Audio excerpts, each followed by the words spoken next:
Okay, so we're going to be verifying trig identities. The whole concept of this is to make one side look like the other. You're going to use algebra, substitution. You may only touch one side. You may not cross multiply.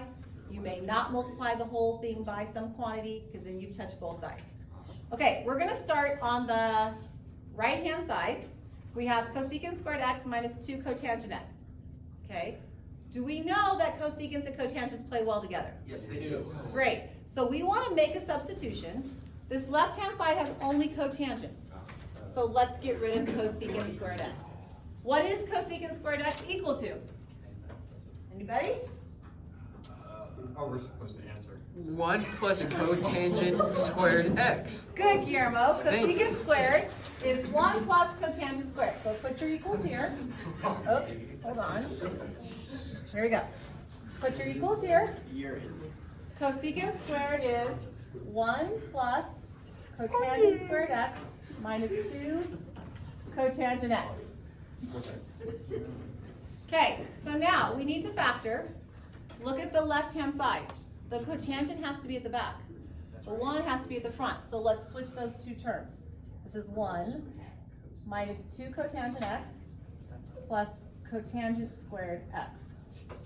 Okay, so now we have to factor. Right. What multiplies to 1? 1. Times 1. What multiplies to cotangent squared x? Cotangent x. Yes. Now, gentlemen, I need a negative 2 in the middle. So what do both signs have to be? Minus. Minus. And then condense.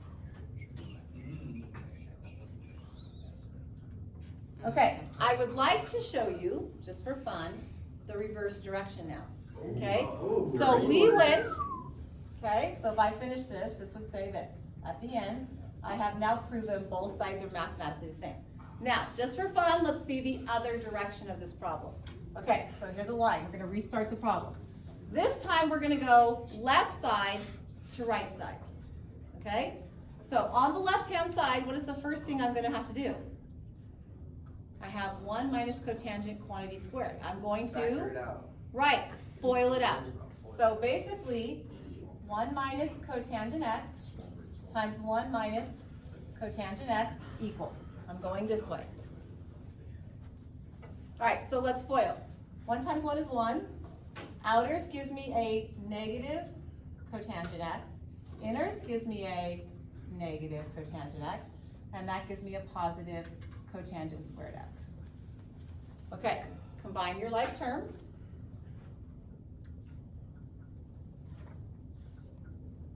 All right, now, look at where you're trying to go. Do you agree that this 2 cotangent x is exactly what I need already? Okay, but I need to get to a cosecant. Well, we're going to use that same identity. Does this 1 plus this cotangent squared, if I put these two pieces together, what do they make? Cosecant squared Cosecant x. squared x. So if I make that substitution, I get cosecant squared x minus 2 cotangent x equals cosecant squared x minus 2 cotangent x.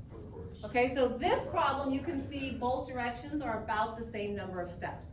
Okay, there are other problems where going one direction is much shorter than going the other way.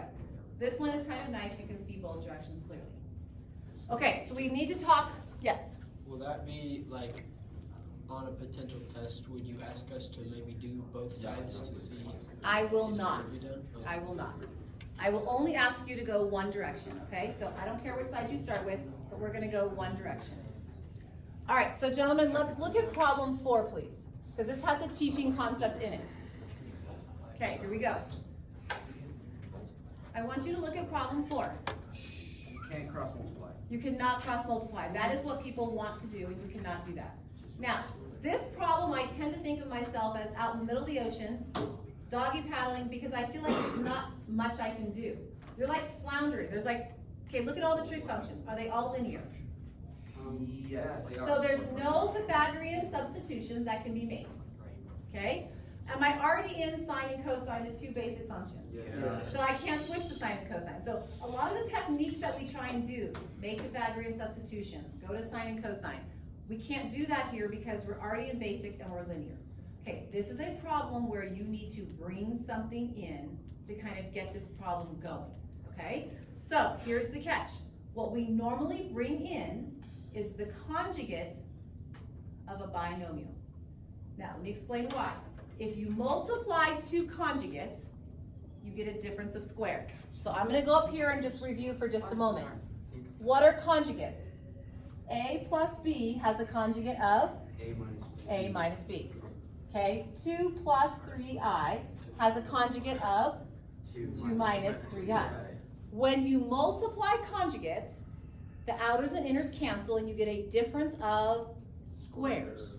Okay, that's what we want to do. We want to bring a conjugate into this problem to create a difference of squares.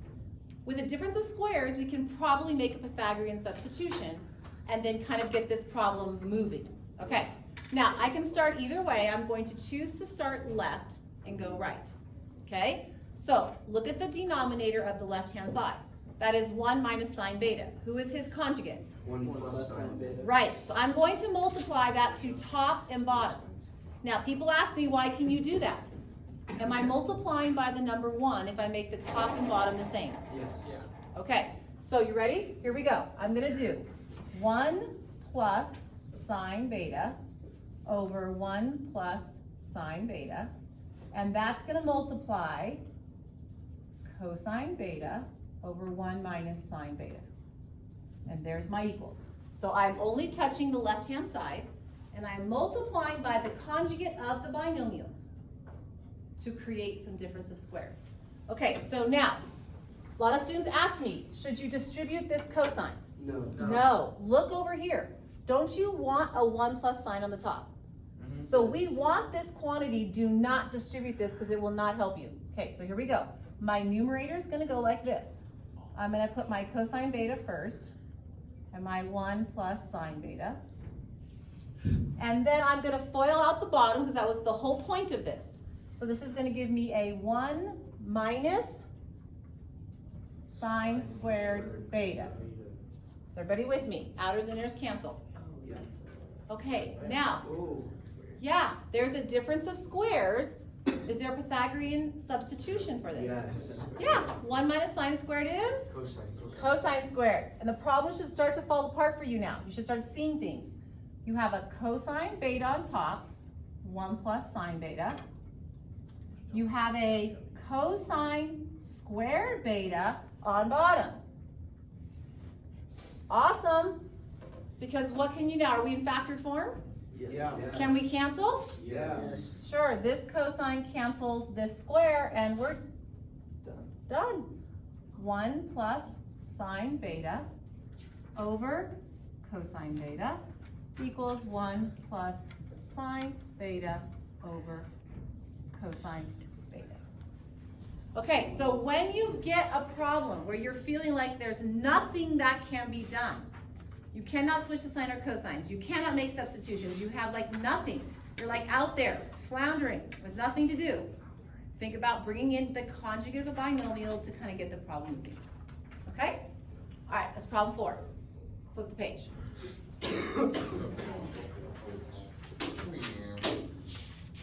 All right, let's look at problem 5. All right. Which side seems more complicated? Left. I agree. Left. Now, I've done this a couple ways and I've found a shortcut, or a way that's shorter than the rest. Do you see that the right-hand side is a binomial? Okay. On the left-hand side, we have a binomial in our numerator, but a monomial in our denominator. Is that monomial dividing both those terms of the binomial? Yeah. Yes, it is. So can I break it into 2 pieces? Is that legal? Yes. It is. This monomial is dividing this and this. So let's go ahead and split it to 2 because there's 2 here. All right, so here we go. Kind of have to write small, this one's a little long. All right, so tangent theta would be over sine theta cosine theta. Then a minus sign, and then a cotangent theta over sine theta cosine theta. Okay, so at least by splitting it, I've created a binomial.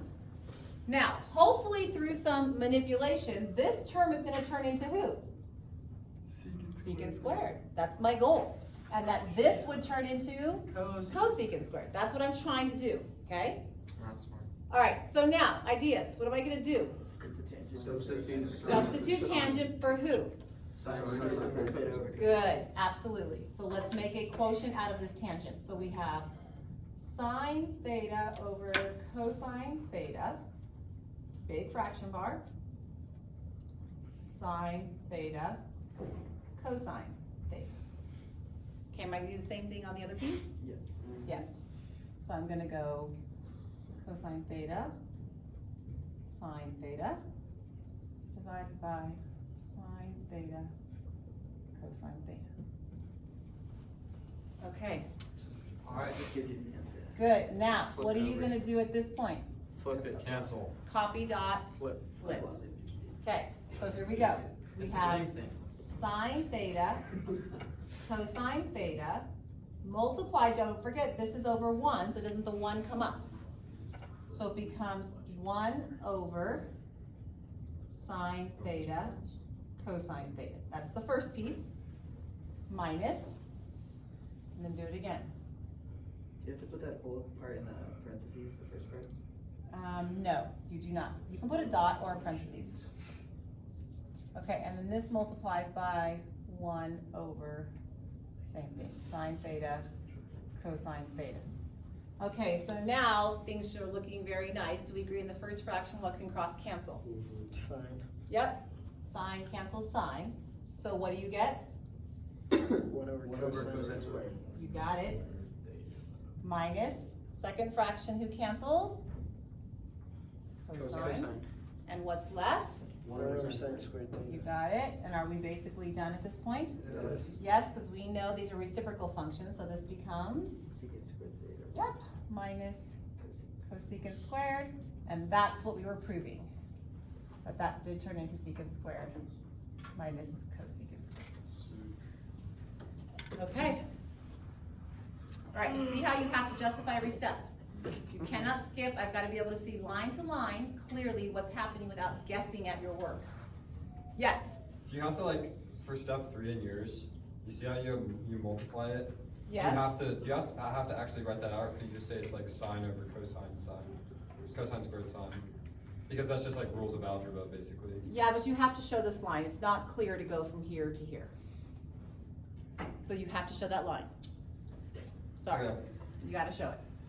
Okay, let's look at the next problem, number 6. All right, where do you think you'd start, gentlemen? Left. Yeah, how many terms on the left side? 2. 2, and we wanna go to 1. So how are we gonna get 2 to 1? Add them in. We're gonna add them together. Okay, so we're gonna add these 2 on the left to try and create one fraction and then do some work. Okay, common denominator. 1 minus cosine. And 1 minus cosine times 1 plus cosine. Okay. 1 minus. Yeah, I'm gonna do it in a second. So let's do 1 minus cosine times 1 plus cosine. Okay, so my first numerator, I have the 1 minus cosine, so I'm gonna have to multiply by the 1 plus cosine, right? So 1 plus cosine times 1 is 1 plus cosine x. Okay, then here's my plus sign. And my second fraction had the 1 plus cosine, so now he needs the 1 minus cosine. Good. Okay. Next step, what are we gonna do? Combine like 2 and 12 above. Yeah, simplify the numerator. So if you combine the cosines, what happens? Cancel. Cancel, and the 2 1s become a 2. Now, go ahead and do that. Let's go ahead and look at the denominator. Do you think it would be helpful to factor that or multiply that together? Yes. Yeah, because look where you're going, gentlemen. Don't you need to get to cosecants? Yes. And cosecants are the reciprocals of who? Science. So we gotta get some signs in our problem if we're gonna get to cosecant, right? Yep. So you gotta kind of keep your eye on where you're going to kind of guide you in the process. Okay, so if I FOIL this out, what do I get? 1 Cosine squared x. Beautiful. And what do we all know that 1 minus cosine squared x makes? Sine squared x. You got it. So we are pretty much done. This is 2 over sine squared x. And then that's the reciprocal of cosecant squared x. So this is 2 cosecant squared x equals 2 cosecant squared x. Is the homework gonna be like this or harder?